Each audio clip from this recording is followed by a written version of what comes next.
नरसिम्हा सरस्वती। भगवान दत्तात्रेय का दूसरा अवतार 300 साल बाद तेजी से आगे बढ़े।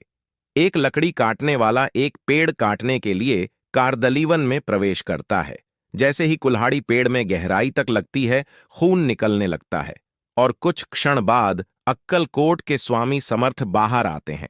बड़े कान और घुटनों से परे लंबे हाथ वाले एक लंबे संत। जैसे ही लकड़हारा संत से बहुत माफी मांगता है, स्वामी समर्थ उसे आश्वस्त करते हैं कि दुनिया में अपना मिशन शुरू करने के लिए उसे जगाने का यही तरीका था। भले ही उन्हें ज्यादातर महाराष्ट्र में जाना जाता है, माना जाता है कि स्वामी समर्थ ने पूरे भारत और हिमालय के साथ साथ दुनिया भर में तिब्बत, जावा, सुमात्रा, इंडोनेशिया, मलेशिया, चीन, जापान, ऑस्ट्रेलिया आदि की व्यापक यात्रा की थी। अलग अलग देशों में अलग अलग नामों से जाना जाता है। अंततः वह अक्कलकोट आए और अपने जीवन के अंतिम 22 वर्ष वहीं बिताए। उनके अंतिम वर्ष एक बरगद के पेड़ के नीचे बीते, जहां उन्होंने अंततः समाधि ले ली। ऐसा कहा जाता है कि जब उन्होंने समाधि ली तो उनकी आत्मा दो भागों में विभाजित हो गई।